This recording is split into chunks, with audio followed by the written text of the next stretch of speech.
this is parallel plate capacitor, because two plates are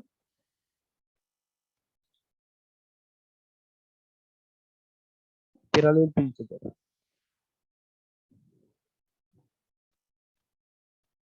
अब parallel plate capacitor में एक हमने पॉजिटिव प्लेट से कनेक्ट किया हुआ है, पॉजिटिव टर्मिनल से कनेक्ट किया हुआ है, और दूसरा हमने नेगेटिव से कनेक्ट किया हुआ है। ओके, अब इनके दरमियान इलेक्ट्रिक फील्ड होगा, that electric field will be constant. इनके दरमियान जो इलेक्ट्रिक फील्ड होगा प्लेट्स के दरमियान वो कांस्टेंट होगा।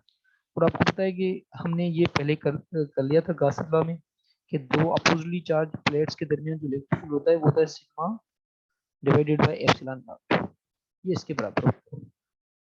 ठीक, तो सबसे पहले हमें इलेक्ट्रिक फर्स्ट जो चीज़ है हमें इलेक्ट्रिक फील्ड मिल गई। अब उसके बाद इलेक्ट्रिक फील्ड हमने मालूम कर लिया, उसके बाद हम जो सेकंड चीज़ है वो पोटेंशियल कैलकुलेट करेंगे इनके दरमियान।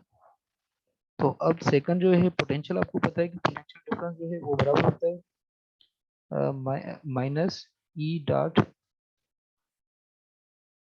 डीएल। और यहाँ पे ये है कि अगर फॉर एग्जांपल आप यहाँ पॉजिटिव तो नेगेटिव मालूम कर रहे हैं, तो ये आपको पता है कि यहाँ पे ये पॉजिटिव हम देते हैं और ये नेगेटिव देते हैं प्लेट। अगर यहाँ से यहाँ तक जो डिस्टेंस है वो डी है, इनके दरमियान दो प्लेट्स के दरमियान जो डिस्टेंस है वो डी है। हम इस तरह कह सकते हैं कि इनके दरमियान डिस्टेंस डी है। अब यहाँ पे इलेक्ट्रिक फील्ड ये है, और अगर इसको हम पॉजिटिव बनाना चाहते हैं तो इसको आप इस तरह करें कि इसकी जो लिमिट्स हैं यहाँ पे पॉजिटिव रखें और यहाँ पे नेगेटिव रखें, क्योंकि डिस्टेंस है, डिस्टेंस यहाँ से पॉजिटिव प्लेट से नेगेटिव तक लें या नेगेटिव से पॉजिटिव तक लें, बोथ आर सेम, ये सेम है। तो यहाँ पे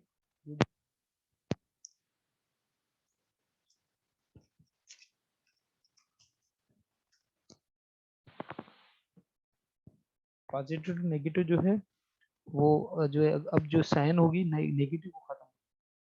अब यहाँ पे ई डॉट, अब ये है कि अगर यहाँ पे आप ई डॉट डी एल, आपको पता है कि ई जग का जो वैल्यू है वो है sigma, sigma over epsilon not. तो आप यहाँ पे वैल्यू पुट करें,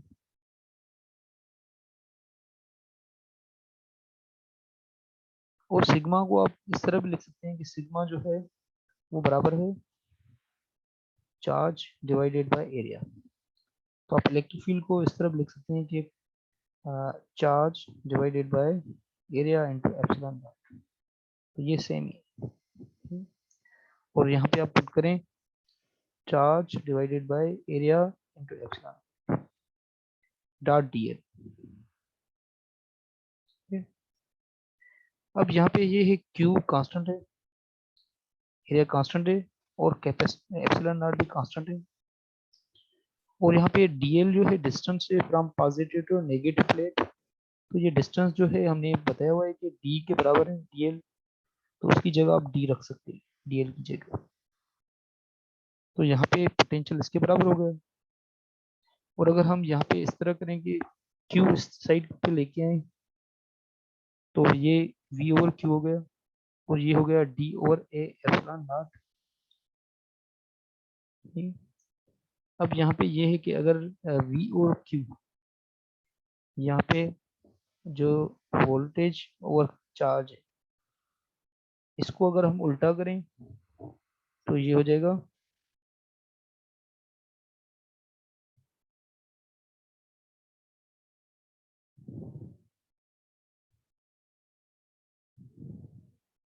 Q ओवर V, और ये बराबर हो जाएगा आपका जो है एरिया ऊपर आ जाएगा epsilon not divided by T. और आपको पता है कि Q बराबर होता है CV के, और C बराबर होता है Q ओवर V। तो यहाँ पे इसकी जगह हम C रख सकते हैं। तो C हमें जो कैपेसिटेंस मालूम करनी थी वो मिल गई इसके बराबर। अब C जो है वो डिपेंड करती है एरिया ऑफ द प्लेट्स। जितना एरिया प्लेट्स का ज्यादा होगा उतनी कैपेसिटेंस उसकी ज्यादा होगी। और उसके अलावा यहाँ पे ये एप्सिलॉन नॉट मीडियम को शो कर रहा है। अगर आपने वैक्यूम कोई मीडियम नहीं रखा तो वो वैक्यूम आप एप्सिलॉन नॉट रखती। यहाँ पे अगर कोई मीडियम रखा हुआ है तो यहाँ पे जो है कांस्टेंट एक देते हैं आप क्यू ई। ये याद रखें, यहाँ पे कांस्टेंट, ये इसको कहते हैं हम डाइलेक्ट्रिक कांस्टेंट और मीडियम कांस्टेंट। अगर कोई भी आपने दूसरा मीडियम रखा हुआ है इसके दरमियान तो आप यहाँ पे जो है एक्स्ट्रा जो टर्म देंगे वो के ई। ये इसको आगे हम डिस्कस करते हैं। ठीक। और उसके अलावा अगर आप डिस्टेंस को इंक्रीज करेंगे, दो प्लेट्स के दरमियान जो डिस्टेंस है उसको इंक्रीज करेंगे तो कैपेसिटेंस डिक्रीज। तो ये एक जो है हमने ये पैरेलल प्लेट कैपेसिटेंस को डिस्कस किया। उसके बाद जो नेक्स्ट है वो हम डिस्कस करते हैं जो है स्पेरिकल कैपेसिटर। अब spherical sir capacitor, yes. Sir वो जो आपने पॉजिटिव नेगेटिव का बताया था वो दोबारा बता। हाँ ये बताता हूँ।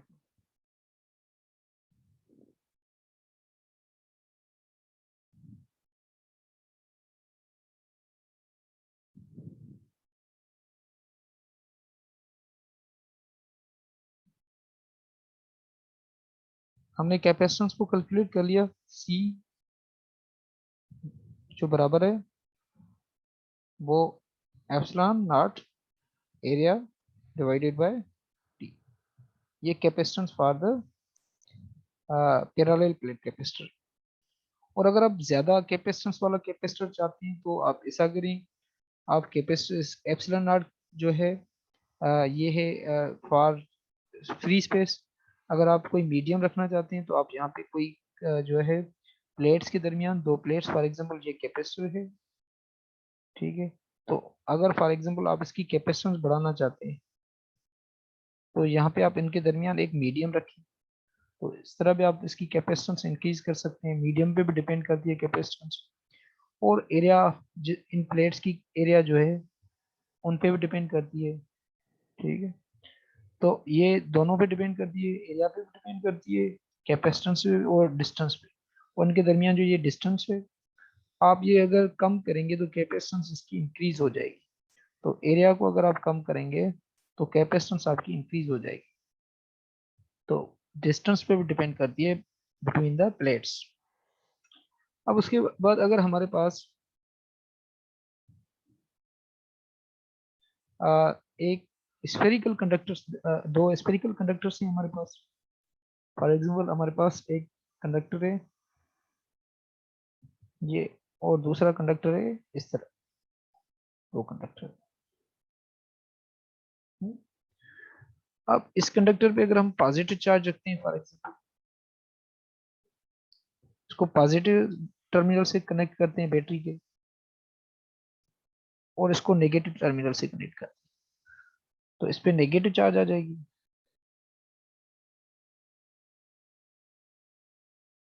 ठीक।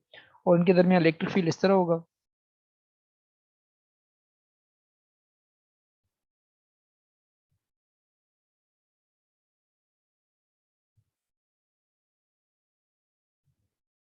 ये इसका इलेक्ट्रिक फील्ड है, ठीक? तो किसी भी कैपेसिटेंस की अगर हम कैलकुलेट करना चाहते हैं उसकी कैपेसिटेंस, सबसे पहले हम इलेक्ट्रिक फील्ड कैलकुलेट करते हैं। इलेक्ट्रिक फील्ड कैलकुलेट करने के लिए हम क्या करते हैं कि ये जो है स्फीयर को हम, फॉर एग्जांपल हम ये कहें कि यहाँ से यहाँ तक इस स्फीयर का रेडियस जो है वो ए है, और सेकंड स्फीयर का जो रेडियस है वो बी है, इसका ए है।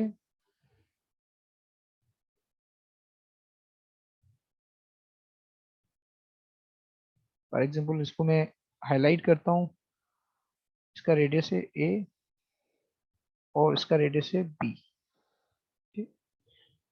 और हम सबसे पहले इलेक्ट्रिक फील्ड एक डिस्टेंस आर पे कैलकुलेट करना चाहते हैं, इस डिस्टेंस पे। और ये यहाँ पे आपकी जो, इसको मैं हाईलाइट करूँ इस एरिया को, ये जो एरिया है आपका,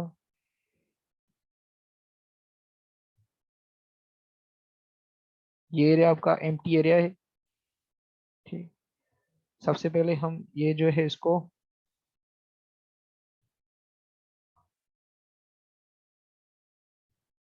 ये जो मैंने हाईलाइट किया हुआ है ग्रीन से, ये आपका एम्प्टी एरिया है, ठीक है, एम्प्टी स्पेस है, ठीक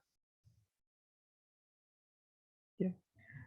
और अगर आप इसमें से इलेक्ट्रिक फील्ड कैलकुलेट करना चाहते हैं, इसमें इलेक्ट्रिक फील्ड कितना है, इलेक्ट्रिक फील्ड, इसके अंदर जो इलेक्ट्रिक फील्ड होता है वो आपका पॉइंट चार्ज की बराबर होगा, क्योंकि आपको पता है कि स्फेरिकल कंडक्टर की जो चार्ज होती है that is into the at the centre of the sphere. तो यहाँ पे कंसंट्रेट हम ये पढ़ के आए कि इसकी जो इलेक्ट्रिक फील्ड, जो इसका जो इलेक्ट्रिक फील्ड होगा वो होगा के क्यू और R square, just like point charge. अब पहली चीज हमने कैपेसिटेंस इसकी कैलकुलेट कर रहे थे, सबसे पहले हमने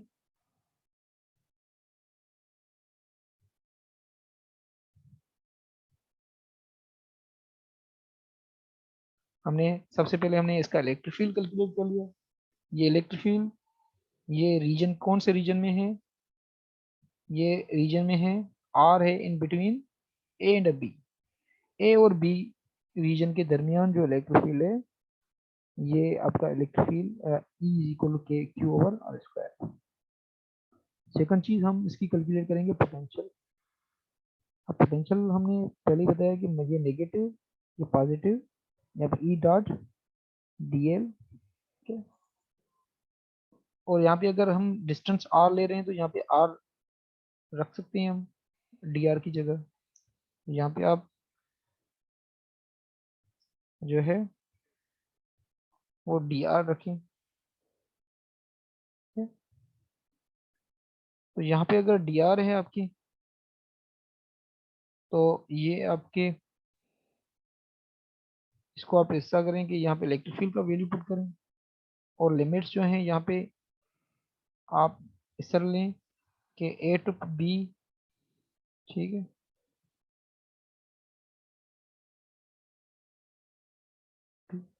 और यहाँ पे इलेक्ट्रिक फील्ड का वैल्यू जो है वो पुट करें के क्यू और आर स्क्वायर तो डी आर, और यहाँ पे ए बी और के क्यू कांस्टेंट है यहाँ पे, तो इसका के क्यू को बाहर निकालें आप, तो यहाँ पे हो जाएगा 1/r² इंटू डी आर। तो यहाँ पे आप इस तरह लिख सकते हैं के क्यू ए टू बी, और यहाँ पे 1/r² इंटू डी आर। अब इसकी ये आपको पता है कि ये जो 1/r² है, इसकी पोटेंशियल जो होगी, इसकी जो इंटीग्रेशन होगी वो होगी -1/r, तो के क्यू, और यहाँ पे लिखिए आप -1/r ए टू बी, या इसको आप इस तरह लिखें के क्यू -1/, अपर लिमिट, और माइनस आती है, minus into minus plus 1/a, या इसको आप इस तरह लिखें के क्यू 1/a -1/b, या इसको आप इस तरह लिखें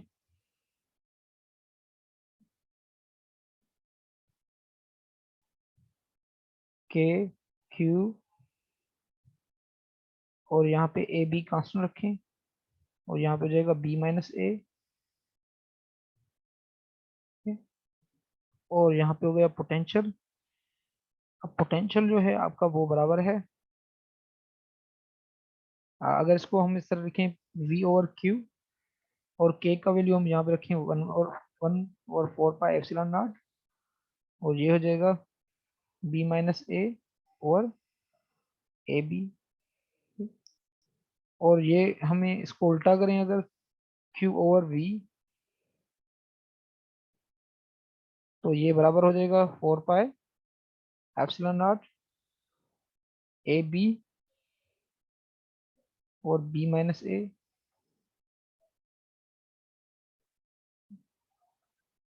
तो ये हो जाएगा आपकी कैपेसिटेंस C के बराबर है, तो C बराबर हो जाएगी 4 pi epsilon not a b over B minus a. ये स्फेरिकल कैपेसिटर की कैपेसिटेंस।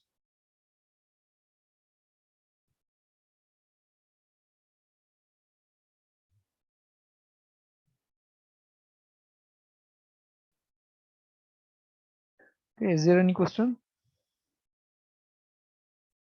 वो सिलिंड्रिकल कैपेसिटर।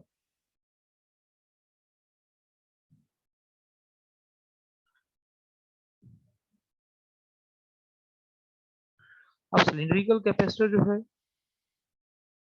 वो जस्ट लाइक सिलेंडर है। फॉर एग्जांपल इस तरह है कि एक कंडक्टर ये है और दूसरा कंडक्टर इस तरह।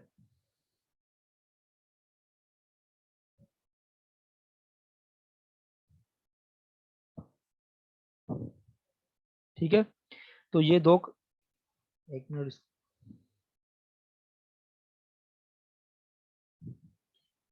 तरह है कि ये, इसको मैं दोबारा बनाता हूँ। यस सर, दोबारा बना दो।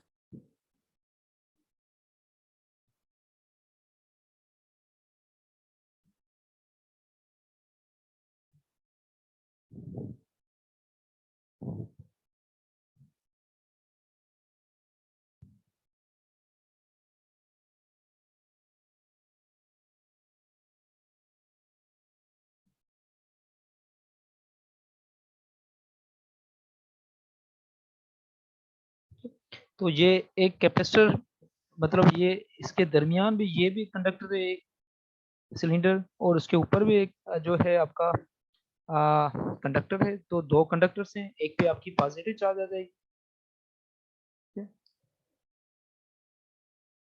और दूसरे पे आपकी नेगेटिव चार्ज आ जाएगी। इस तरह एक का रेडियस फॉर एग्जांपल आपका ए है और दूसरे का रेडियस आपका बी है, ठीक है। और इलेक्ट्रिक फील्ड आपकी इस पॉइंट पे इलेक्ट्रिक फील्ड कैलकुलेट करना है, इस पॉइंट पे जो इनके दरमियान है, जो दोनों के ये स्पेस है, इसको मैं हाईलाइट करता हूँ जिसमें हमें इलेक्ट्रिक फील्ड कैलकुलेट करते हैं। ये जो स्पेस है आपकी,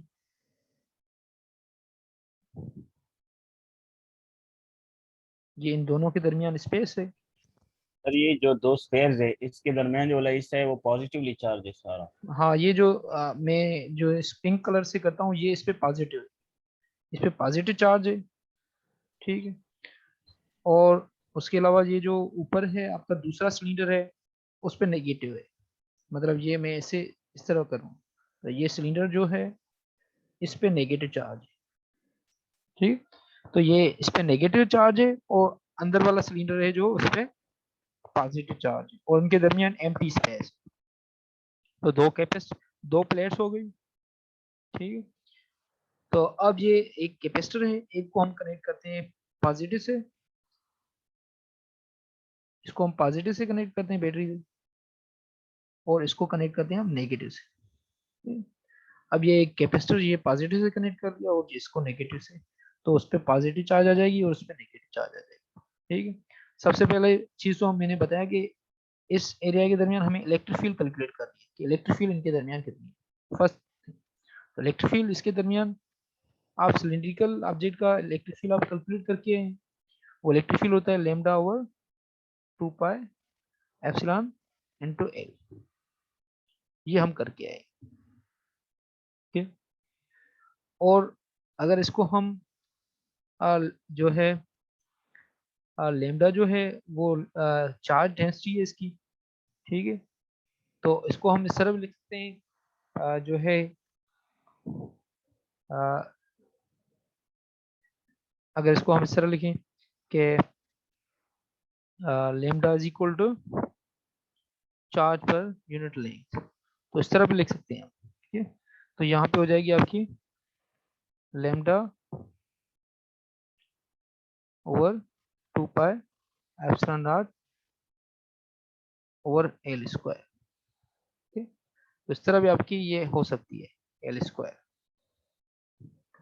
ये आपको इलेक्ट्रिक फील्ड मिल गया। अब उसके बाद जो सर है आपने अगेन भी सर लैम्डा लिखा है ना, ऊपर क्यों होना चाहिए? कौन सा? अभी ओ सॉरी फार्मूले में सॉरी सर आप सॉरी सॉरी सॉरी, इसको मैं मिटाता हूँ, ठीक।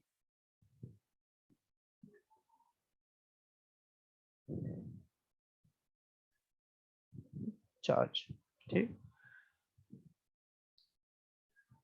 अब यहाँ पे तो यहाँ पे आर है, ये एल नहीं है, ये इसके नीचे जो है वो हो आपकी एल है, ये आर है, ठीक।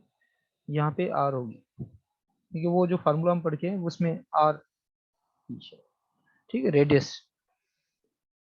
अब इसको हम इस तरह लिख सकते हैं कि इसको हम जो है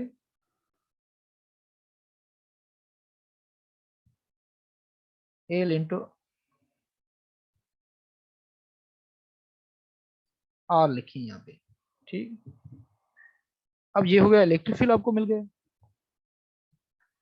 और दूसरा आपका ये जो पोटेंशियल है, इसके बाद पोटेंशियल हम कैलकुलेट करेंगे। पोटेंशियल आपको पता है कि पोटेंशियल बराबर है ई डॉट डी आर। इसको डी आर लिखें या डी एल लिखें, लेकिन यहाँ पे क्योंकि रेडियस के लिहाज से आपकी जो है इलेक्ट्रिक फील्ड जो है वो रेडियली आउटवर्ड है, इसलिए यहाँ पे डी आर लिखेंगे, ठीक है। तो इलेक्ट्रिक फील्ड पे डिपेंड करता है, क्योंकि इलेक्ट्रिक फील्ड इस तरह है, electric field positive to negative. तो अब यहाँ पे हम जो इलेक्ट्रिक फील्ड का वैल्यू पुट करेंगे, और वो होगा आपका Q over A to B 2 pi epsilon naught L और आर इंटू डी आर, ठीक है। अब यहाँ पे ये जो सारे हैं charge 2 pi epsilon not L, ये कांस्टेंट है। Length of the conductor is also constant, only change variable that is changing, that is R. तो ए टू बी, ठीक। तो आपको पता है 1 ओवर आर की जो इंटीग्रेशन होती है वो एल एन आर होती है। 1 ओवर आर की जो इंटीग्रेशन होती है वो होती है L N R, log R, ठीक। इसको आप इस तरह लिख सकते हैं Q divided by 2 pi epsilon naught L, और जहाँ पे आप ये पुट कर सकते हैं L N B minus L N A, अब इसको आप इस तरह करें Q divided by 2 pi epsilon naught into L, और यहाँ पे इसको इस तरह भी लिख सकते हैं आप एल एन बी और ए, तो ये भी आप लिख सकते हैं।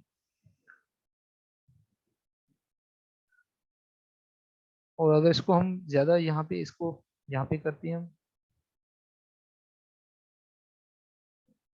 जहाँ इस साइड में v है और q अगर उस साइड में लेके आए तो v ओवर q, q उस साइड पे लेके आए, और यहाँ पे 1 over 2 pi epsilon not l l N b over a, यहाँ इसको आप उल्टा रखें, q over v is equal to 2 pi epsilon naught L, और ये इसको डिवाइड में लेके जाएं, ये हो जाएगा एल एन बी ओवर ए। तो ये हो गई इसकी कैपेसिटेंस, ये सी के बराबर है, तो ये इसकी कैपेसिटेंस है।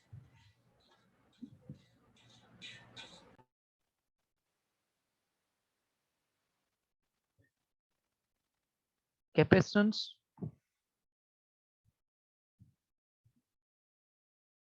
Depend on geometrical factors.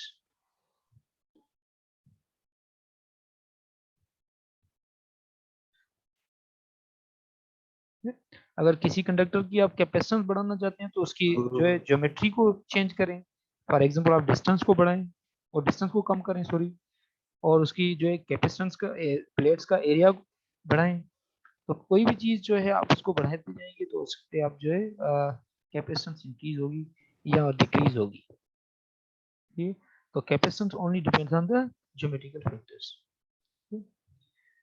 अब ये है कि हम जो है जब डाइलेक्ट्रिक फिट करते हैं कैपेसिटर की प्लेट्स के दरमियान तो क्या फर्क पड़ता है, उस पर क्या असर पड़ता है, तो उसको हम अब जो है डिस्कस करेंगे। तो जब when we place a dielectric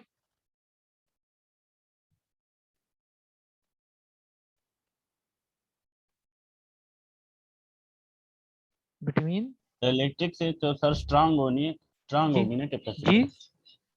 dielectric press करने से तो हाँ कैपेसिटेंस स्ट्रांग हाँ होगी ना। बिल्कुल स्ट्रांग होगी, उसकी कैपेसिटेंस इंक्रीज होगी। वो हम क्यों इंक्रीज होती है वो उसको डिस्कस करेंगे। ठीक है, dielectric between plates of the capacitor.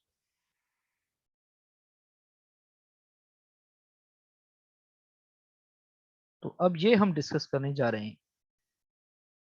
ठीक है, इस चैप्टर की लास्ट टॉपिक है ये।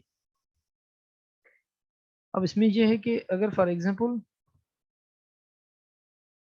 आपके पास एक कैपेसिटर है,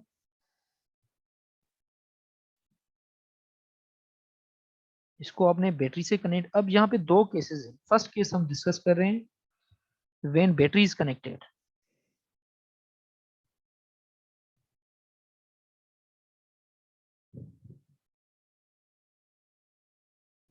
जब बैटरी कनेक्टेड है, फर्स्ट केस ये है। अब क्या करते हैं, हमारे पास एक कैपेसिटर है, उसके साथ बैटरी हमने कनेक्ट की हुई है। ठीक है, और उस जब कनेक्टेड है बैटरी, उस टाइम हम इसके दरमियान डाइलेक्ट्रिक पुट करना चाहते हैं। डाइलेक्ट्रिक का मतलब होता है कि इंसुलेटर।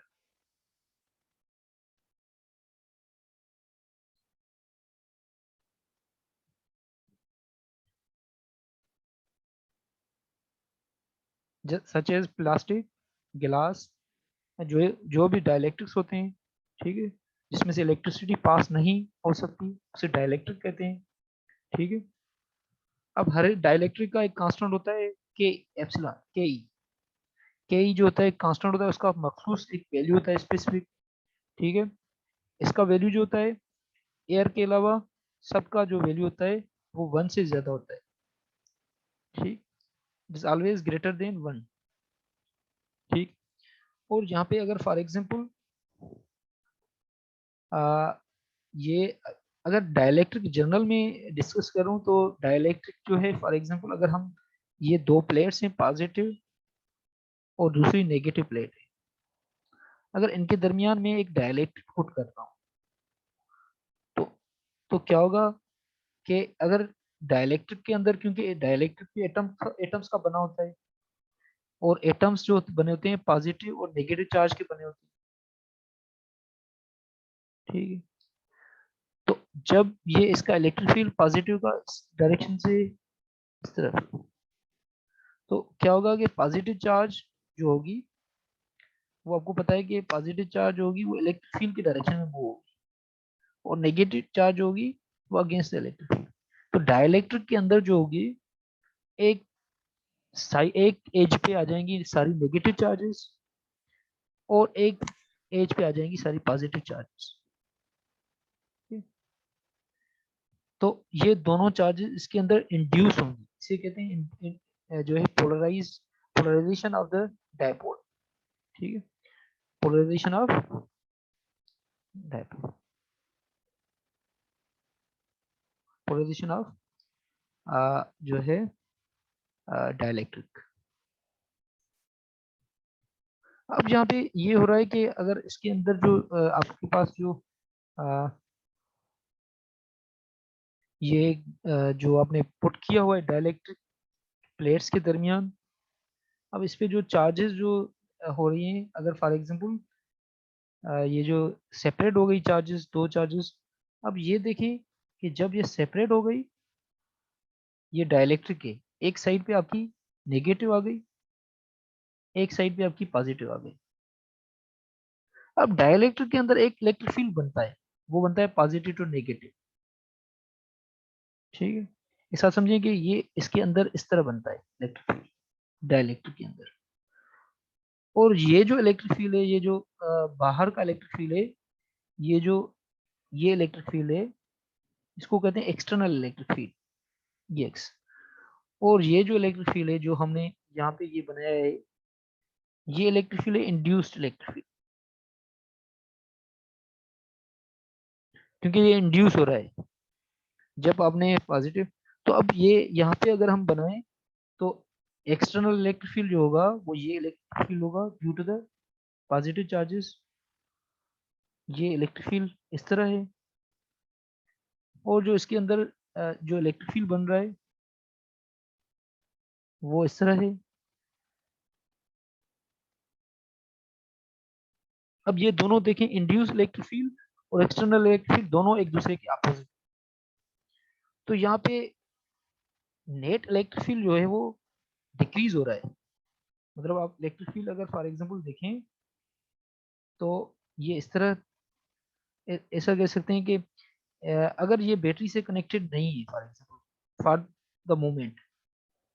द मोमेंट हम ये कहते हैं कि ये इलेक्ट्रिक जो है ये बैटरी से कनेक्टेड नहीं है, बैटरी इससे कनेक्टेड हमने नहीं की, तो हम ऐसा कह सकते हैं कि इसका इलेक्ट्रिक फील्ड जो है वो कम हो रहा है due to the this dielectric.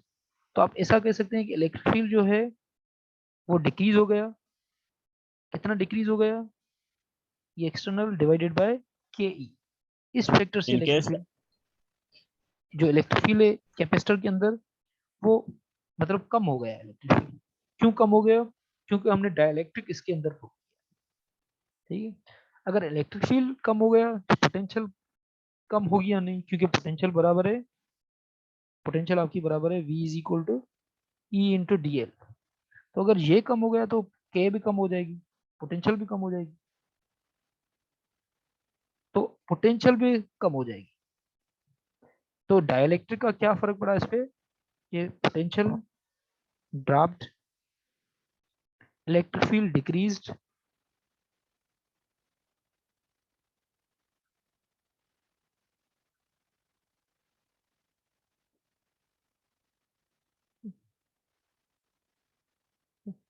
तो ये इस तरह आप कह सकते हैं कि यहाँ पे पोटेंशियल जो इलेक्ट्रिक फील्ड है वो डिक्रीज हो गया बिकॉज ऑफ डाइलेक्ट्रिक, और पोटेंशियल भी ड्रॉप हो गई। तो ये दोनों चीजों पे असर पड़ा कि एक इलेक्ट्रिक फील्ड भी डिक्रीज हुआ और पोटेंशियल भी ड्रॉप हो गई प्लेट्स के दरमियान जब हमने बैटरी कनेक्ट नहीं की हुई। ठीक है, बैटरी नहीं कनेक्ट की सर, तब ये बैटरी, डिक्रीमेंट होगी। हाँ डिक्रीज हो। अगर यहाँ पे इलेक्ट्रिक फील्ड हम बैटरी कनेक्ट करते हैं यहाँ, अब क्या करते हैं हम इसको बैटरी से कनेक्ट करते हैं इसी टाइम। ठीक है, अब जब आपने बैटरी को कनेक्ट कर लिया और फिर आपने डाइलेक्ट्रिक पुट कर लिया, अब इसका इलेक्ट्रिक फील्ड जो होगा वो कम नहीं होगा, इलेक्ट्रिक फील्ड जो होगा वो सेम ही होगा। फॉर कांस्टेंट एग्जाम्पल, चलता हाँ रहेगा सर। हाँ वो इलेक्ट्रिक फील्ड, क्योंकि दूसरी एडिशनल चार्जेस आती जाएंगी ना, जैसे आपने इसको कनेक्ट कर लिया तो जो है यहाँ पे आपकी इलेक्ट्रिक फील्ड जो चार्जेस हैं वो इस पे जमा होती जाएंगी।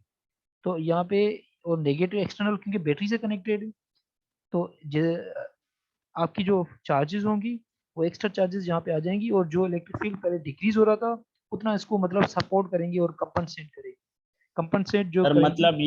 मतलब ये हुआ कि जो डेक्रीमेंट होगी सर डाइलेक्ट्रिक की वजह से, वो बैटरी पूरा करेगी सर। हाँ वो इलेक्ट्रिक फील्ड की डिक्रीमेंट जो है वो उसको पूरा करेगी। ठीक है ना? तो इलेक्ट्रिक फील्ड जो होगा, जो पहले इलेक्ट्रिक फील्ड था ई एक्सटर्नल, वो ही आफ्टर जो है होगा इलेक्ट्रिक फील्ड। फॉर एग्जाम्पल ये ई डैश जो है आफ्टर द डाइलेक्ट्रिक, तो ये इलेक्ट्रिक फील्ड दोनों इक्वल हो जाएंगे। ठीक है, अब ये हम ये कह सकते हैं कि जो ई एक्सटर्नल इलेक्ट्रिक फील्ड है, वो तो हमें पता है कि ई एक्सटर्नल इलेक्ट्रिक फील्ड में कितना होगा।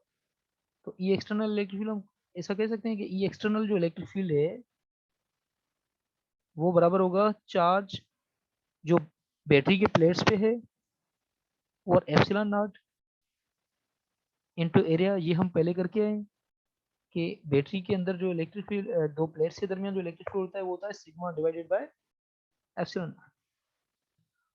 ठीक है, तो ये एक्सटर्नल इलेक्ट्रिक फील्ड होगा। और दूसरा जो इलेक्ट्रिक फील्ड जो इलेक्ट्रिक फील्ड हो रहा है उसके अंदर जो इंड्यूस्ड इलेक्ट्रिक फील्ड है जब हमने डाइलेक्ट्रिक पुट किया तो उस वक्त इलेक्ट्रिक फील्ड जो होगा वो होगा आपका Q जब हमने और A एप्सिलॉन नॉट। और उस वक्त शायद चार्ज जो जब हमने जो डाइलेक्ट्रिक पुट किया हुआ है उस वक्त जो चार्ज होगी वो डिफरेंट होगी। और यहाँ पे होगा क्योंकि डाइलेक्ट्रिक हमने पुट किया है तो के ही हम यहाँ पे रखेंगे क्योंकि मीडियम आपका चेंज हुआ। तो उस वक्त इलेक्ट्रिक फील्ड ये होगा। लेकिन दोनों इलेक्ट्रिक फील्ड एक दूसरे के बराबर है, इलेक्ट्रिक फील्ड सेम है दोनों में क्योंकि बैटरी पे चार्जेस बैटरी चार्ज जो है प्रोवाइड कर रही है उस वक्त जब हमने कनेक्ट किया हुआ है। अब देखिए अगर इन दोनों को हम कंपेयर करें Q और A epsilon naught is equal to Q over और यहाँ ये इसको मैं सही तरीके से यहाँ पे लिखता हूँ। सर इन दोनों को दोबारा लिख दो। जी एप्सिलॉन नॉट और यहाँ पे के ई है। ठीक, तो यहाँ पे हो जाएगा आपका एरिया एप्सिलॉन नॉट के, ये दोनों कैंसिल हो जाएंगे और ये चार्ज है Q dash after the placing dielectric. अब देखिए Q डैश जो बराबर हो गई वो बराबर हो रही है के ई इंटू क्यू। मतलब जब आपने डाइलेक्ट्रिक पुट किया तो बैटरी जो कैपेसिटर पे चार्ज जो है जो वो चार्ज इंक्रीज हो गई। ठीक है, तो जब भी आप डाइलेक्ट्रिक पुट करेंगे तो चार्ज जो है कितना इंक्रीज हो जाएगी बाय के। ठीक, तो बाय डाइलेक्ट्रिक कांस्टेंट जब बैटरी से कनेक्टेड है तो चार्ज इंक्रीज हो जाएगी। अगर बैटरी से हम डिस्कनेक्ट करें तो उसकी चार्ज सेम रहेगी व्हेन इट इज डिस्कनेक्टेड। थोड़ा पोया कयो सर, थोड़ा पोया कयो।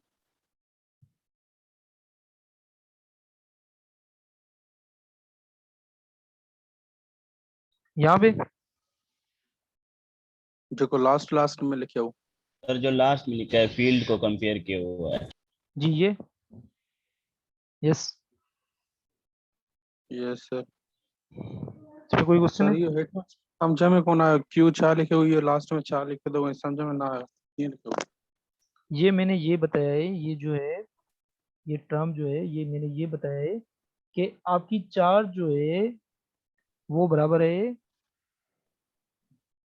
Q जो बराबर है Q डैश वो बराबर है के E means dielectric constant into charge that was produced when there was no any dielectric। अगर आपके पास एक जो है कैपेसिटर है, अगर उसको आपने बैटरी से कनेक्ट किया हुआ है तो अगर आपने इसके अंदर डाइलेक्ट्रिक नहीं पुट किया तो उसके ऊपर चार्ज क्यू होगी। लेकिन जब आपने उसके दरमियान जो है एक जो है डाइलेक्ट्रिक पुट किया फिर उसके अंदर जो उसके कैपेसिटर पे जो चार्ज आ जाएगी वो क्यू डैश होगी। क्यू डैश जो बराबर है वो है के ई इंटू क्यू। मतलब आपकी चार्ज जो है after placing dielectric inside the capacitor, capacitor के अंदर अगर अगर आप डाइलेक्ट्रिक रख रहे हैं तो उसकी जो चार्ज है वो इंक्रीज हो जाएगी। Okay, are you getting? Okay sir. ठीक, तो कैपेसिटेंस जो होगी वो इंक्रीज हो जाएगी।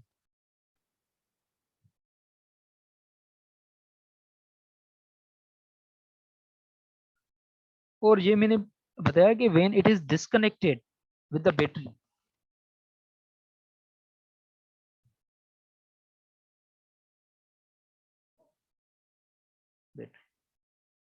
अगर आप बैटरी से डिस्कनेक्ट करते हैं, इसका मतलब है कि आपने पहले चार्ज कर लिया,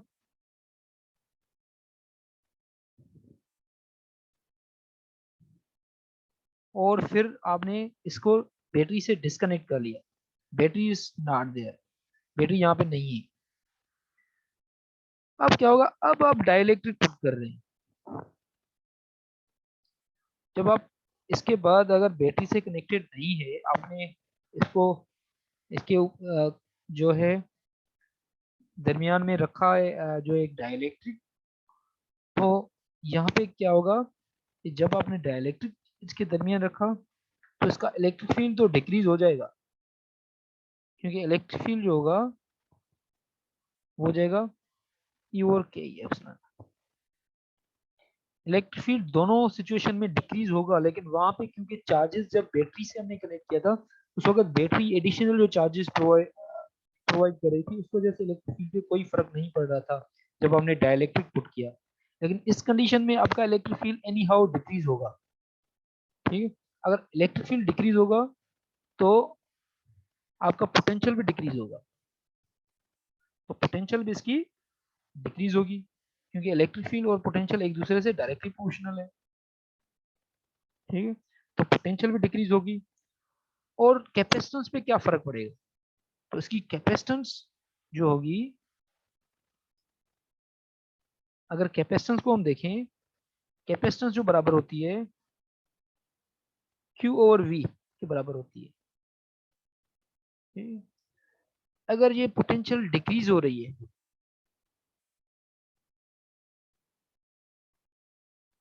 तो कैपेसिटेंस विल इंक्रीज, तो कैपेसिटेंस इसकी इंक्रीज हो जाएगी। जब आप इस पे डाइलेक्ट्रिक पुट कर रहे हैं तो कैपेसिटेंस इज इंक्रीजिंग।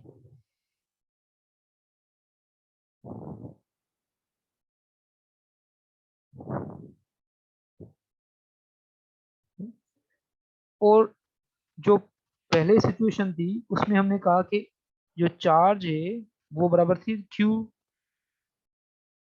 और Q डैश और Q इंटू के ई। इस सिचुएशन में भी आपकी कैपेसिटेंस इंक्रीज होगी। जो पहला केस था जब हमने जो है बैटरी से कनेक्ट किया, तो उससे उस सिचुएशन में क्योंकि चार्ज इंक्रीज हो रही थी तो कैपेसिटेंस कितनी इंक्रीज होगी, के ई इंटू। और इस सिचुएशन में भी आपकी पोटेंशियल कितनी ड्रॉप होगी, वी ओवर के ई। तो आपकी जो कैपेसिटेंस होगी वो कितनी इंक्रीज होगी, न्यू कैपेसिटेंस जो होगी वो बराबर होगी के ई इंटू सी। तो दोनों सिचुएशन में आपकी कैपेसिटेंस जो है वो इंक्रीज हो रही है। कितने फैक्टर से इंक्रीज हो रही है, के ई। और पोटेंशियल कितनी ड्रॉप हो रही है, वो भी ड्रॉप हो रही है वी ओवर के ई। इतनी ड्रॉप हो रही है, पोटेंशियल ड्रॉप हो रही है और इलेक्ट्रिक फील्ड भी ड्रॉप हो रहा है, डिक्रीज हो रहा है, लेकिन कैपेसिटेंस जो है वो दोनों कंडीशन में इंक्रीज हो रही है।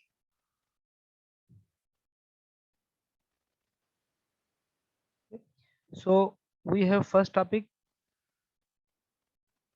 Faraday's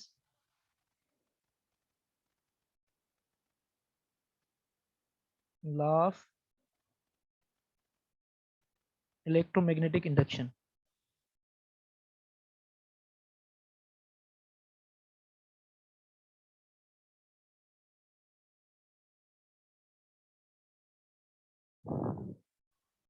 अब फेराडे साइंटिस्ट था, ठीक है, जिसने जो है एक्सपेरिमेंट, 3 एक्सपेरिमेंट परफॉर्म किए, बल्कि 3 एक्सपेरिमेंट नहीं, बहुत सारे एक्सपेरिमेंट परफॉर्म किए, लेकिन उसने जो कंक्लूजन दिया वो 3 जो है एक्सपेरिमेंट में कंक्लूजन दिया। और उसका कंक्लूजन ये था, फर्स्ट एक्सपेरिमेंट इसने ये परफॉर्म किया, फर्स्ट एक्सपेरिमेंट, कि अगर आपके पास एक मैग्नेटिक फील्ड है,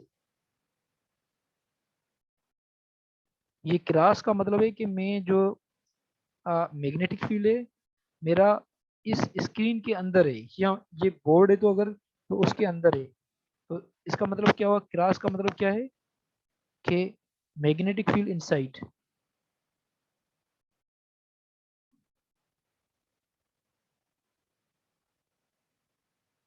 ठीक है, अगर मैं यहाँ पे डार्ट दूं तो डार्ट का मतलब है out, coming out of the board. तो यहाँ पे जो मैग्नेटिक फील्ड है वो इनसाइड है। मैग्नेटिक फील्ड को हम रिप्रेजेंट करते हैं बी से, और अगर मैं उसके अंदर एक कॉइल रखता हूँ और कॉइल की रेजिस्टेंस आर है, और कॉइल को एक एक्सपेरिमेंट में इसने क्या किया कि कॉइल को इस डायरेक्शन में मूव किया वेलोसिटी राइट साइड। ठीक है, और इसने दूसरा एक्सपेरिमेंट, पहला एक्सपेरिमेंट ये परफॉर्म किया और दूसरा एक्सपेरिमेंट ये परफॉर्म किया कि इसने क्या किया कि एक मैग्नेटिक फील्ड का सोर्स रखा जिसका मैग्नेट इसके अंदर जा रहा था, बोर्ड के अंदर या स्क्रीन के अंदर, और उसके अंदर कॉइल रखी।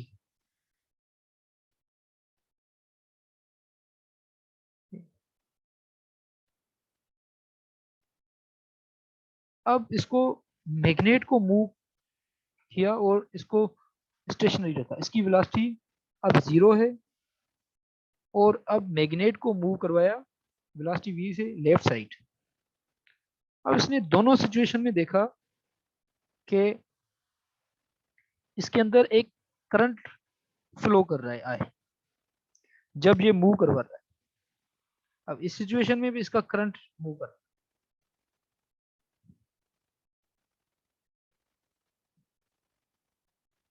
और थर्ड में इसने क्या किया कि मैग्नेटिक फील्ड को इसी तरह रखा,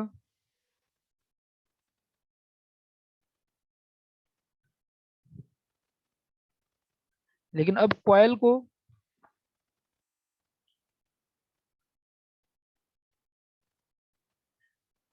वेलोसिटी जो थी वो 0 थी और मैग्नेट की वेलोसिटी भी 0 थी, दोनों की वेलोसिटी 0 थी।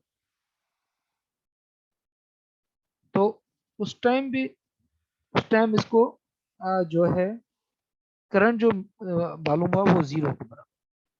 अब करंट जो इसके अंदर था वो 0 के बराबर था।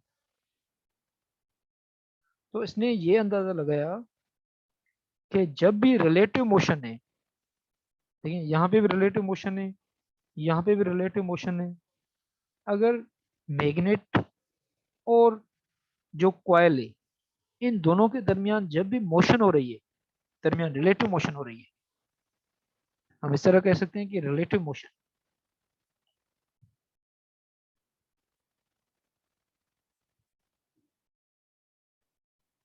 मोशन बिटवीन मैग्नेट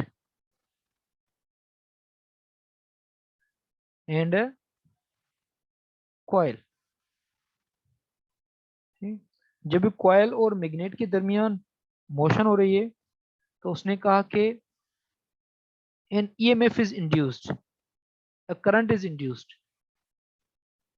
उसे कह सकते हैं आप ईएमएफ और current is induced, induced means produced in the coil। ठीक है, जैसे जनरेटर में होता है, जनरेटर में आपके किस तरह होता है, जनरेटर, जनरेटर के अंदर एक साइड में आपका नॉर्थ पोल होता है और दूसरी साइड में आपका होता है साउथ पोल, उनके दरमियान मैग्नेटिक फील्ड होता है। मैग्नेटिक फील्ड जो होता है वो नॉर्थ और साउथ होता है।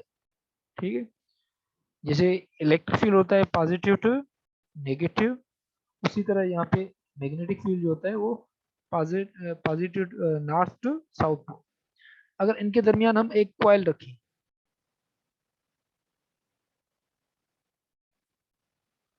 ठीक और इसको हम टरबाइन से कनेक्ट कर रहे हैं और टरबाइन को हम रोटेट करवाएं वेलोसिटी से।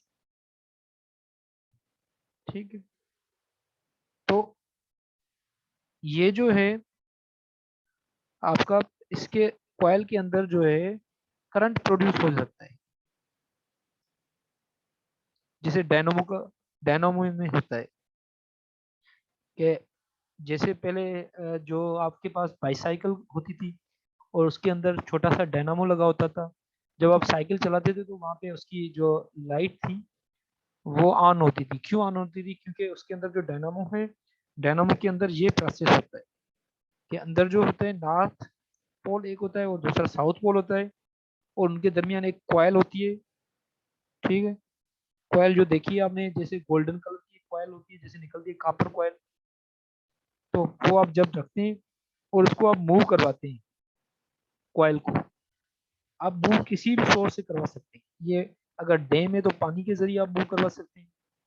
ठीक है, अगर जनरेटर है तो आप ऑयल के जरिए आप इसको मूव करवाते हैं। किसी भी चीज़ के जरिए आप इसको मूव करवाते हैं। फिर वो क्या होता है कि आप जब ये मूव करती है कॉइल, ठीक है, अगर मूव करती है कॉइल तो आपकी यहाँ पे, क्योंकि ये मैग्नेटिक फील्ड के अंदर एक कॉइल, तो इसके अंदर एक करंट प्रोड्यूस होता है, इंड्यूस होता है करंट। उस करंट को हम इंड्यूस करंट कहते हैं। ठीक है, जब इन दोनों के दरमियान कॉइल और मैग्नेटिक फील्ड के दरमियान अगर मोशन होगी तो एक करंट इंड्यूस होगा या एक ईएमएफ इंड्यूस होगी। उस ईएमएफ और उस करंट को हम इंड्यूस्ड ईएमएफ और इंड्यूस करंट कहते हैं। पर there is a whenever there is relative motion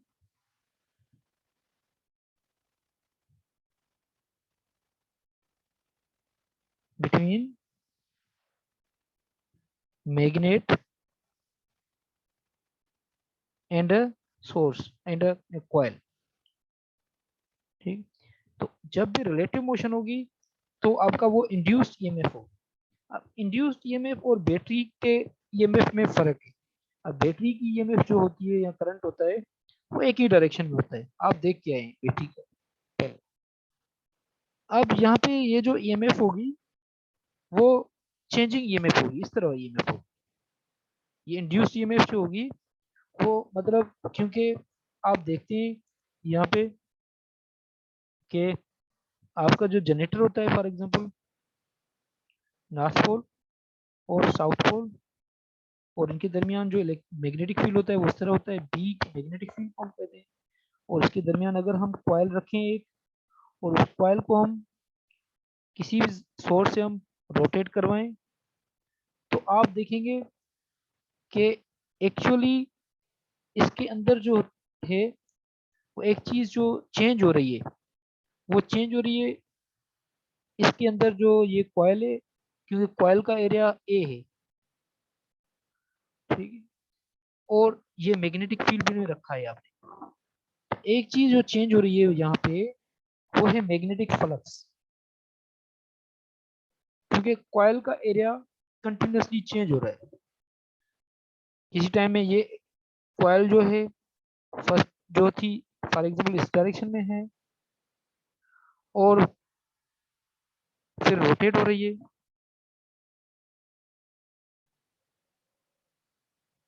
ठीक है, इसके बहुत सारे डायरेक्शन हो सकते हैं। ठीक है, तो ये जो है ये चेंज हो रही है कॉइल, तो कॉइल के मल्टीपल डायरेक्शन हो सकते हैं। ठीक, तो कॉइल का जो एरिया है वो चेंज हो रहा है। अगर एरिया चेंज हो रहा है क्योंकि मैग्नेटिक फ्लक्स जो होती है वो बी इंटू ए, अगर मैग्नेटिक फील्ड कांस्टेंट है और एरिया चेंज हो रहा है तो आपकी फ्लक्स जो है वो चेंज हो रही है। इसे कहते हैं B into A is known as magnetic flux. हम पहले इलेक्ट्रिक फ्लक्स पढ़ के आए हैं और ये है मैग्नेटिक फ्लक्स, और इसको आप इस तरह इंटीग्रेशन यहाँ पे रख के कह सकते हैं कि phi b means magnetic flux, it is dot product of B dot B A means जो है मैग्नेटिक फील्ड को आप बी ए से एरिया है जो उससे मल्टीप्लाई करते हैं तो आपकी ये मैग्नेटिक फील्ड। अब ये फर्क आ रहा है कि आपकी जो मैग्नेटिक फ्लक्स है दैट इज चेंजिंग।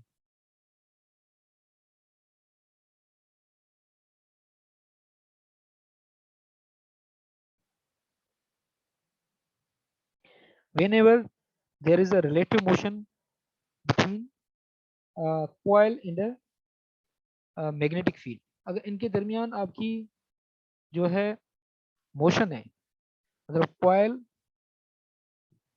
और मैग्नेटिक फील्ड,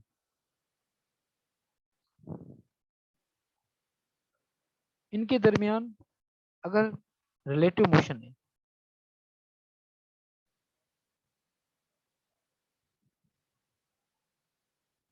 तो रिजल्टिंग क्या आ रही है, ईएमएफ इंड्यूस हो रही है।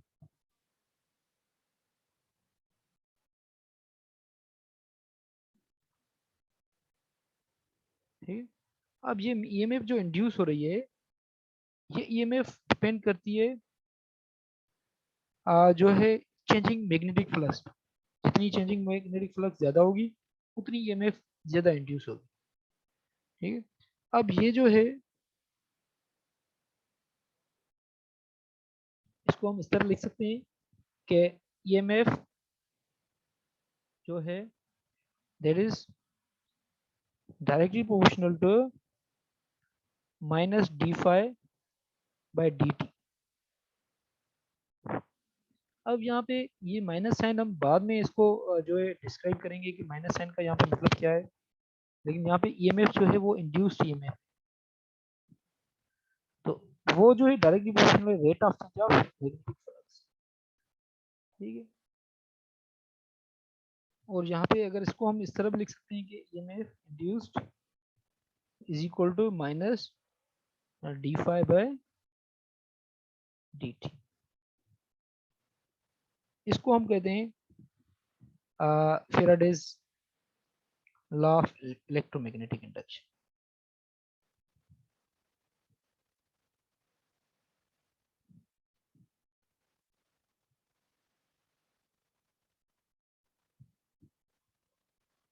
ये बता रहा है कि आप जो ईएमएफ जो इंड्यूस होती है, why EMF is induced because of changing magnetic flux.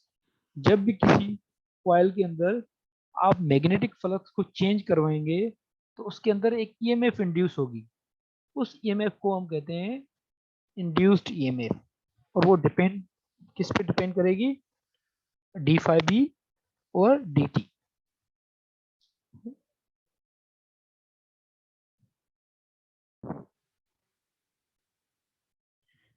EMF हमने इसको इस तरह ड्राइव कर लिया, D phi B D T. Time के लिहाज से जो ईएमएफ जो इंड्यूस हो रही है वो change due to the change in magnetic flux की वजह से प्रोड्यूस हो रही है। लेकिन आपको पता है कि फ्लक्स जो है वो बराबर होती है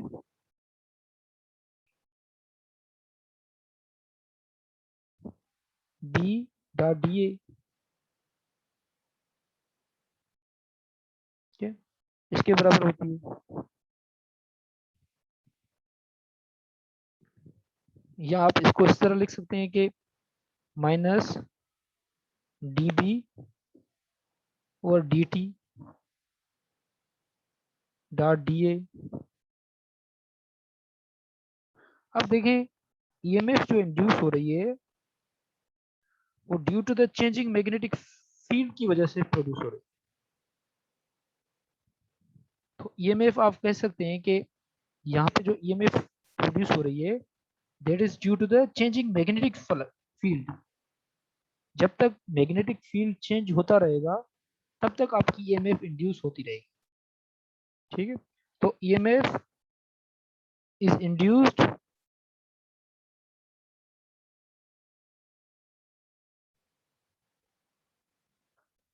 due to changing magnetic field।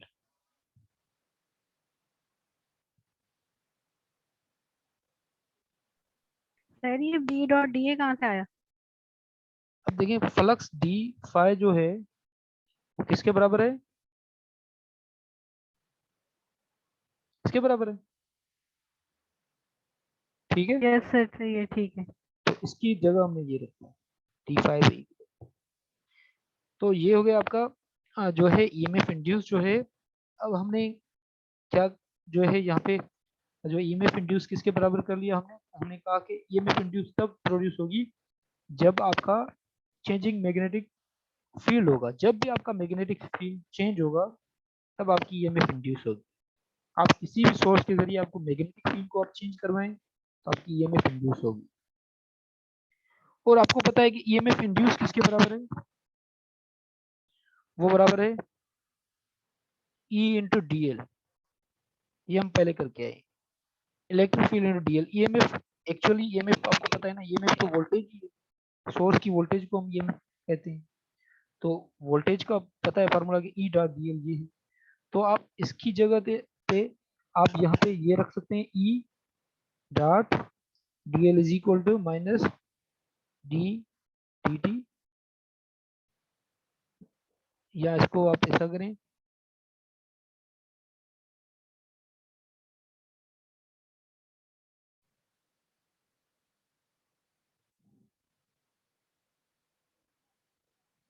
Minus D D over D T into D A. अब देखिए इस इक्वेशन से ये मालूम होता है कि जब भी मैग्नेटिक फील्ड चेंज हो रहा है तो आपका इलेक्ट्रिक फील्ड प्रोड्यूस हो रहा है, ठीक है। तो इस इक्वेशन को मैं अगर दोबारा लिखूं नीचे तो आप देखेंगे कि ये इक्वेशन इस तरह है कि E dot D L is equal to minus D B over D T into D A. अब देखिए ये इलेक्ट्रिक फील्ड चेंज हो रहा है और यहाँ पे इलेक्ट्रिक फील्ड इंड्यूस हो रहा है। तो एक्चुअली जो चेंजिंग मैग्नेटिक फील्ड है वो किस चीज को प्रोड्यूस कर रहे हैं, चेंजिंग इलेक्ट्रिक फील्ड को, इंड्यूस इलेक्ट्रिक फील्ड को। Changing magnetic field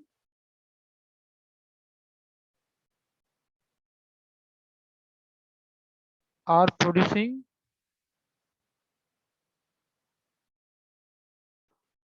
induced electric fields. अब देखें ये इंड्यूस इलेक्ट्रिक फील्ड हम पहले इलेक्ट्रिक फील्ड करके आए, लेकिन वो इलेक्ट्रिक फील्ड थे वो स्टैटिक इलेक्ट्रिक फील्ड थे। वो इलेक्ट्रिक फील्ड जो थे उनको हम स्टैटिक इलेक्ट्रिक फील्ड कहते हैं। और वो इलेक्ट्रिक फील्ड थे, इस इलेक्ट्रिक फील्ड और इस इलेक्ट्रिक फील्ड, उस इलेक्ट्रिक फील्ड में एक फर्क जो पहले हम करके आए हैं, जो कूलम्ब लॉ में करके आए हैं हम इलेक्ट्रिक फील्ड, वो स्टैटिक इलेक्ट्रिक फील्ड थे। और ये electric field changing electric field है और ये सर्कुलर इलेक्ट्रिक फील्ड है। और जो वो इलेक्ट्रिक फील्ड थे वो सर्कुलर नहीं थे, ठीक। तो ये इन इलेक्ट्रिक फील्ड को हम कहते हैं नॉन कंजर्वेटिव इलेक्ट्रिक फील्ड।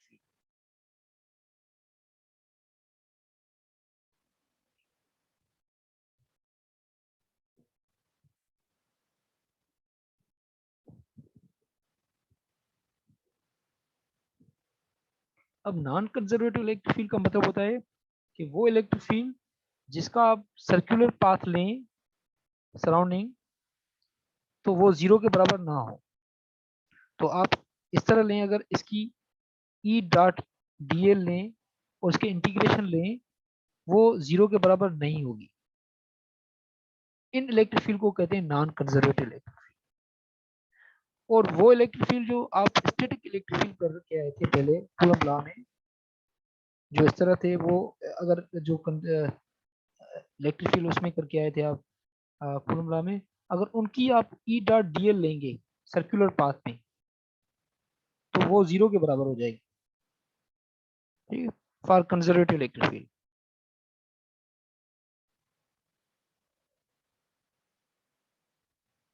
और वो इलेक्ट्रिक फील्ड मैंने आपको बताया था कि वो रेडियली आउटवर्ड होते हैं। वो इस तरह इलेक्ट्रिक, अगर आपके पास कोई पॉइंट चार्ज है तो उसका इलेक्ट्रिक फील्ड इस तरह था। लेकिन यहाँ पे जो इलेक्ट्रिक फील्ड है जो यहाँ पे इंड्यूस हो रहा है due to the changing magnetic field, magnetic field change हो रहा है तो उसकी वजह से जो इलेक्ट्रिक फील्ड इंड्यूस हो रहा है तो ये इलेक्ट्रिक फील्ड है minus D over D T into D ए। इसकी वजह से जो इलेक्ट्रिक फील्ड इंड्यूस हो रहा है ये electric field non conservative electric field है। और ये इलेक्ट्रिक फील्ड जो होगा इसकी जो इंटीग्रेशन अगर लें हम ये सर्कुलर, तो इसकी 0 के बराबर नहीं होगी, ठीक है। लेकिन जो कंजर्वेटिव इलेक्ट्रिक फील्ड होगा उसकी इंटीग्रेशन 0 के बराबर है। तो ये इस इलेक्ट्रिक फील्ड को हम कहते हैं non conservative electric field.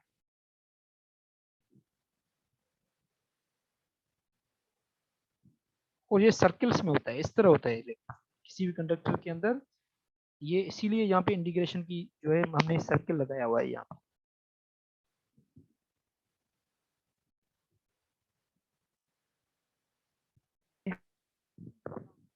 So induced electric field is produced by changing magnetic field।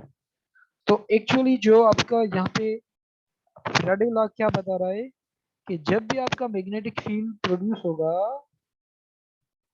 तो आपकी ईएमएफ इंड्यूस होगी, या ऐसा कह सकते हैं कि आप whenever electric field changes inside any coil it produces an electric field and that electric field pushes the charges and a current is produced inside the coil। उस कॉइल के अंदर आपका इलेक्ट्रिक फील्ड जो होगा वो चार्जेस को push करेगा and that will produce a current and that current is known as induced current। अगर आपकी ईएमएफ इंड्यूस जो है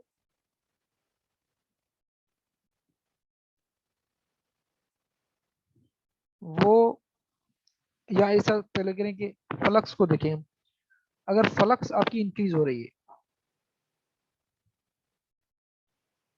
मतलब किसी कॉइल के अंदर आपने ऐसा किया कि आपके पास ये कॉइल है, ये कॉइल, और यहाँ पे एक आपने मैग्नेट रखा, एक नॉर्थ पोल एक साउथ पोल। अब इसकी फ्लक्स इस तरह है फॉर एग्जाम्पल, क्योंकि नॉर्थ पोल से लाइंस निकलती है, ठीक है।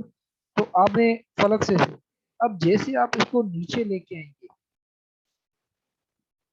कॉइल के नीचे लेके आएंगे, तो flux will increase, rate of change of flux will increase.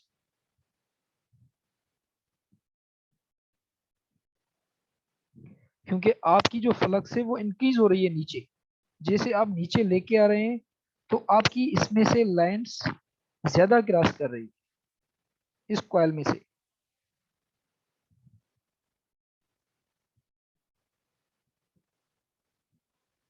okay?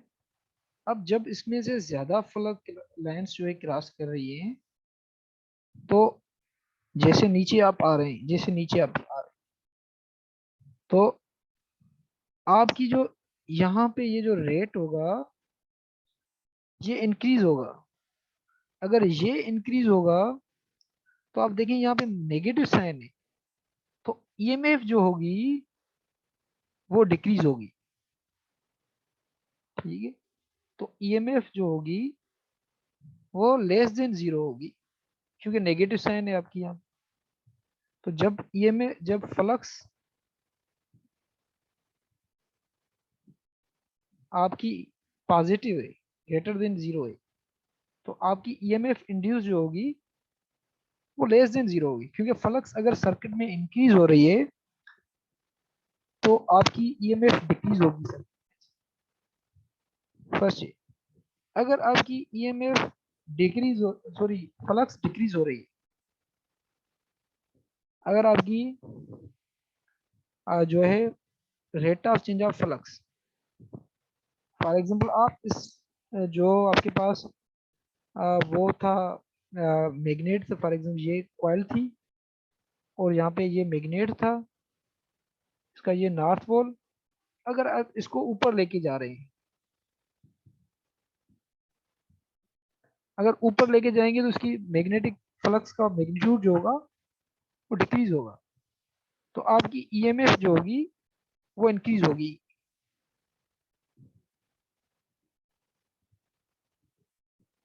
क्योंकि फ्लक्स आपकी ऊपर जा रही है, क्योंकि नंबर ऑफ लाइंस इसमें से डिक्रीज हो रही है। अगर फ्लक्स इसमें से डिक्रीज हो रही है तो ईएमएफ जो होगी वो इंक्रीज होगी, इसीलिए वहां पे नेगेटिव साइन।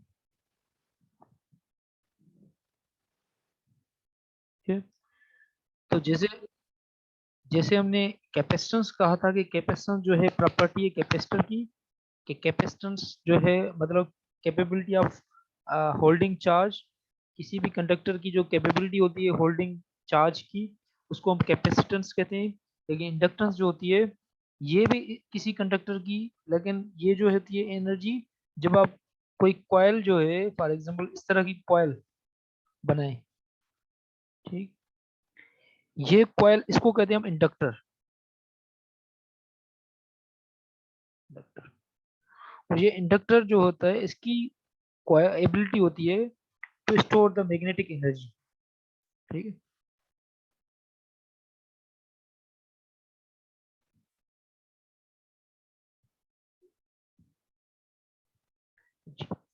ये स्टोर करता है मैग्नेटिक एनर्जी को।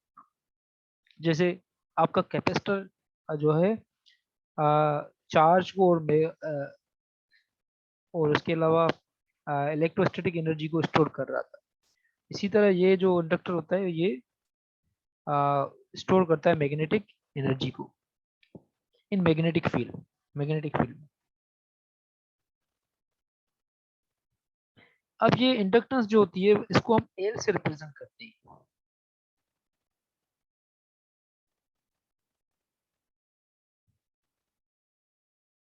और इसका यूनिट जो है वो है हेनरी।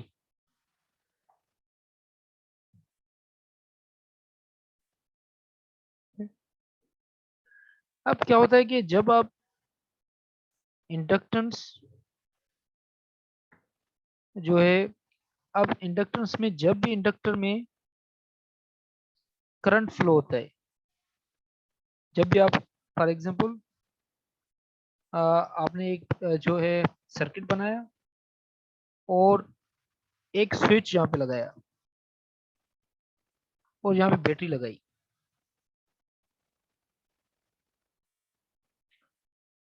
जब आप इस स्विच को, ये पहले ओपन स्विच है,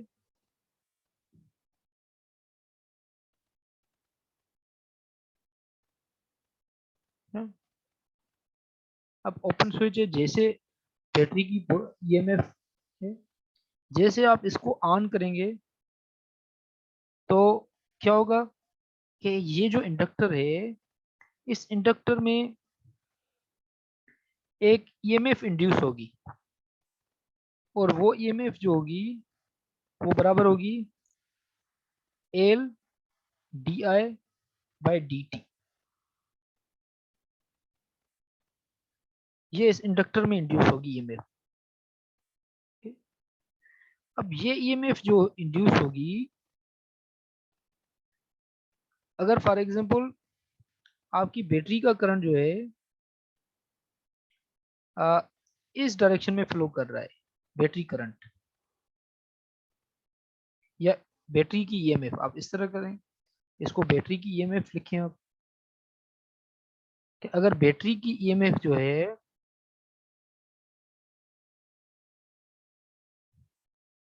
वो इस डायरेक्शन में है, तो जो ये जो इंड्यूस करेगी ईएमएफ वो इसके अगेंस्ट होगी, बैटरी की ईएमएफ के अगेंस्ट होगी। मतलब जब आपका करंट चेंज होगा सर्किट में से,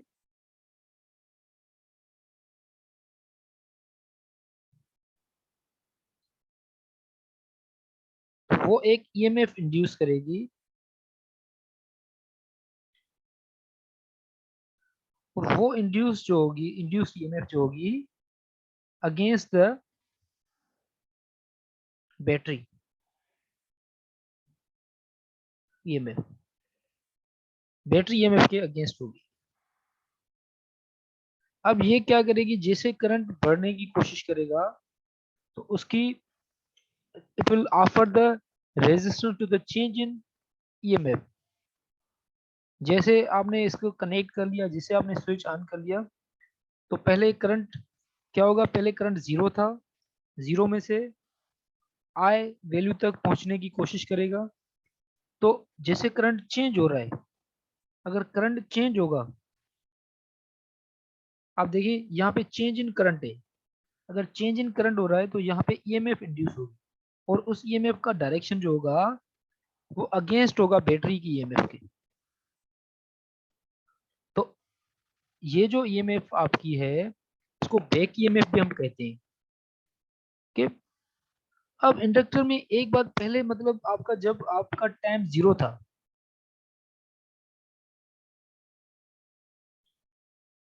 जब टाइम 0 था तो उस वक्त जो आपकी ईएमएफ है वो बराबर होगी minus L D I by D T. ये इतनी ईएमएफ होगी जब आपका करंट 0 है। तो उस वक्त सर्किट में से करंट जो होगा फ्लो वो 0 होगा, क्योंकि ये ईएमएफ जो होगी, ये ईएमएफ उसको रेजिस्ट करेगी, बैटरी की ईएमएफ। अगर आप टाइम ऐसा करें इंफिनिटी लें, मतलब थोड़ी देर बाद, तो उस वक्त ये करंट जो होगा मैक्सिमम होगा और इंड्यूस्ड ईएमएफ जो होगी वो 0 के बराबर हो जाएगी, और करंट जो हो जाएगा मैक्सिमम हो जाएगा।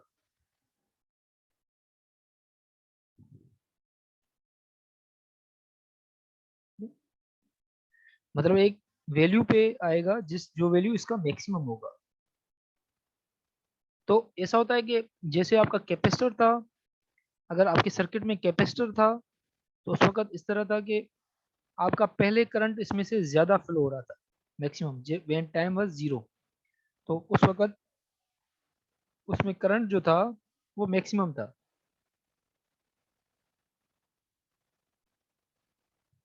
लेकिन इसमें अपोजिट है इंडक्टर में। इंडक्टर में जब टाइम 0 है तो करंट सर्किट में से 0 होगा। ठीक है? क्यों 0 होगा? क्योंकि आपका जो इंडक्टर है वो चेंज इन करंट को अपोज कर रहा है। जब करंट आपका अपोज चेंज हो रहा है तो उसको वो अपोज कर रहा है। ठीक है? जब भी चेंज हो, अगर कांस्टेंट करंट फ्लो होगा तो फिर उसको अपोजिशन नहीं होगी। ठीक है? तो ये इंडक्टेंस एक एबिलिटी है सर्किट की, जिसकी वजह से उसमें एक ईएमएफ इंड्यूस होती है, और वो ईएमएफ की वजह से आपका जो एक्सटर्नल सर्किट है, अगर करंट कम होना शुरू होगा तो फिर वो जो होगी, अगर फॉर एग्जांपल अगर सर्किट है, ये आपकी इंडक्टेंस है, इंडक्टर है,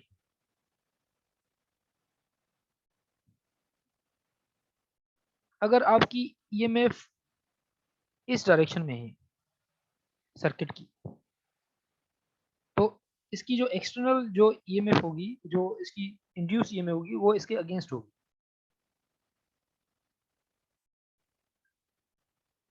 अगर आपकी इस तरह हो कि आपका ये सर्किट हो और ये कॉइल हो, और अगर आपकी ईएमएफ कम होना शुरू हो जाए, एक्सटर्नल ईएमएफ मतलब करंट कम होना स्टार्ट हो, तो आपके दोनों एक ही साइड में होंगे, एक्सटर्नल ईएमएफ और जो इसकी इंडक्टर की ईएमएफ है, दोनों एक ही डायरेक्शन में होंगे। एज अ रिजल्ट इसमें करंट ज्यादा होगा। तो ये क्या करता है, इंडक्टर का काम क्या होता है, अपोज चेंज इन करंट।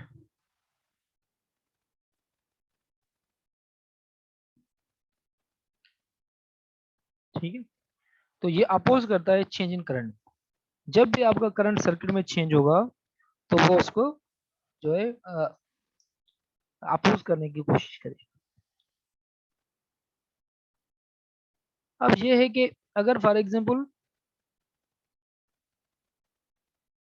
हमारे पास एक सर्किट है एल आर सर्किट का मतलब क्या है कि जिस सर्किट में इंडक्टर हो और रेजिस्टर हो, फॉर एग्जाम्पल ये सर्किट है हमारे पास, इसमें एक इंडक्टर है और एक रेजिस्टर है, सीरीज में हैं दोनों, और एक स्विच लगा हुआ है और हमने यहाँ पे पॉजिटिव लगाया हुआ है और ये नेगेटिव, यहाँ स्विच है, ये एल है और ये आर है। ठीक है, इनिशियली जब टाइम होगा 0 तो इसके अंदर जो ईएमएफ होगी वो वीएल होगी। ठीक है, और करंट जो होगा, इंड्यूस्ड ईएमएफ जो इसमें होगी वो 0 के बराबर होगी। ठीक है, और यहाँ पे करंट जो सर्किट के अंदर होगा वो 0 के बराबर होगा। सॉरी, ईएमएफ जो इंड्यूस्ड ईएमएफ होगी वो वीएल होगी। ठीक है, तो करंट 0 होगा सर्किट के अंदर। अगर हम इसको स्विच को ऑफ करते हैं इनिशियली, ठीक है, व्हेन टाइम इज 0, तो ये सिचुएशन होगी आपकी। जब हमने स्विच को कनेक्ट किया और उस वक्त आपकी इंड्यूस्ड ईएमएफ जो होगी मैक्सिमम होगी, चेंज इन जो ईएमएफ होगी, करंट होगा वो ज्यादा होगा, और आपका करंट जो आर में से होगा वो 0 होगा। ठीक है, अब हम कहते हैं कि किसी और टाइम में हम देखें, लेटर टाइम, ठीक है, इसमें करंट क्या होगा। ठीक है, तो वो हम मालूम करना चाहते हैं, current at any later time. ठीक है, तो हम ऐसा कह सकते हैं कि अगर फॉर एग्जांपल ये सर्किट है आपका,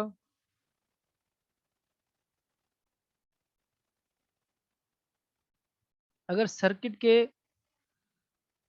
सराउंडिंग में आए, इसका मतलब है कि हम जो है सर्किट में बैटरी से स्टार्ट करें किरचॉफ लॉ के मुताबिक और रेजिस्टर के पास आए, तो सराउंडिंग में जो सम होगा वो 0 के बराबर होगा। अब यहाँ पे हम लिख सकते हैं ईएमएफ माइनस आई, सॉरी यहाँ पे एल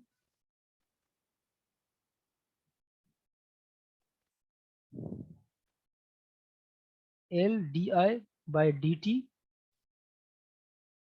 और यहाँ पे रेजिस्टर में I into R is equal to 0। ये इक्वेशन है हमने किरचॉफ लॉ से बनाई कि sum of all voltage across any loop is equal to 0, 0 के बराबर हो जाएगी। ठीक, सर 3:15 पे दूसरी क्लास है। बस 5 मिनट छोड़ दें, मैं इसको खत्म कर लूँ बस।